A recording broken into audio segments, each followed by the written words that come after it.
మీ business ఏదైనా మీ ఊర్లో promotion చేయాలంటే అది సుమన్ టీవీతోనే సాధ్యం. ఇప్పుడే సంప్రదించండి. నా పేరు బండారు రామ్మోహన్ రావు, కోనసీమ జేఏసీ కన్వీనర్ని.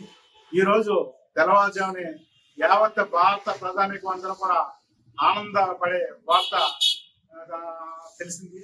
అదేమిటంటే నిన్న అర్ధరాత్రి 12 గంట మధ్య కాలంలో మన భారత త్రివిధ దళాలు ఆపరేషన్ సింధూర్ పేరట పాక్ ఆక్యుపైడ్ కాశ్మీర్ మరియు పాకిస్తాన్ లో ఉన్న ఉగ్రవాద స్థావరాలపై దండెత్తి వాటిని సమూలంగా ధ్వంసం చేయడం అన్నది జరిగింది. ఈ వార్త విన్న వెంటనే యావత్ భారత ప్రజానీకం అంతా కూడా మరి ఎంతో పులకరించిపోయారు, రోమాలు లెక్కపరుచుకున్నాయి. మన త్రివిధ దళాలకు చెందిన సైనికులు మరి వీరోచితంగా మన దాయేది దేశం మరియు పాక్ ఆక్యుపైడ్ కాశ్మీర్ కి వెళ్లి మరి వారిని చావు దెబ్బ కొట్టి ఆ ఉగ్రవాద స్థావరాన్ని సమూలంగా నాశనం చేసి కొంతమంది ఉగ్రవాదులు కూడా సంహరించి విజయవంతంగా తిరిగి వెనక్కి రావడం అన్నది చాలా గర్వించదగ్గ విషయం. మరి ఈ విషయం తలుచుకుంటేనే ఒళ్ళు ఒక విధమైన ఉద్విగ్నతకు గురవుతుంది. అయితే భారత ప్రజానికం యొక్క అభిప్రాయం ఏంటంటే ఈ దాడి ఇంతటితో ఆపకుండా దాడులు ఇంకా కొనసాగించి పాక్ ఆక్యుపైడ్ కాశ్మీర్ ని పూర్తిగా మనం స్వాధీనపరుచుకునే వరకు కూడా ఈ దాడులు జరగాలని కోరుకుంటున్నాం. ఆ దిశగా కేంద్ర ప్రభుత్వం కూడా అడుగులు వేయాలి. మరి ఇంతటి వీరోచిత మరి కార్యక్రమానికి నడుము బిగించిన మరి ప్రధానమంత్రి వర్యులు మోడీ గారికి, అదేవిధంగా అమిత్ షా గారికి, యావత్తు మరి నాయకులందరూ కూడా ఈ సందర్భంగా కోనసీమ జేఏసీ తరఫున ధన్యవాదాలు తెలియజేసుకుంటున్నాం. పాకిస్తాన్ కి ధైర్యంగా భారత్పై పోరాటం చేసే శక్తి లేదు. వాళ్ళు ఎప్పుడూ కూడా ప్రత్యక్ష పోరాటం భారతదేశంపై చేయరు. భారతీయ హిందూ సమాజం తరపున డాక్టర్ రాయుడు శ్రీరామచంద్రమూర్తి నా పేరు. నేడు యావత్ భారతదేశం కూడా ఆనందంతో ఉప్పొంగుతుంది.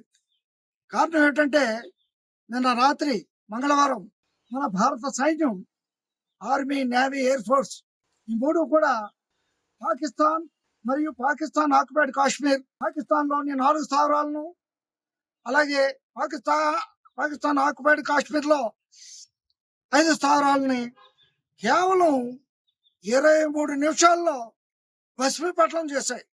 ఆపరేషన్ సింధూర్ మన భారతదేశ వనితకు కావాల్సింది సింధూరం అంటే భర్త ఉండాలి.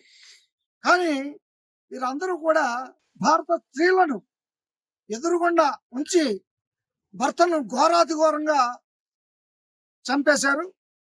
గత ఏప్రిల్ 22 అనంతనాగ్ అంటే కాశ్మీర్లోని నా పేరు కరాటం ప్రవీణ్. నేను విద్యార్థి జేఏసీ చైర్మన్ గా పనిచేస్తూ ఉన్నాను.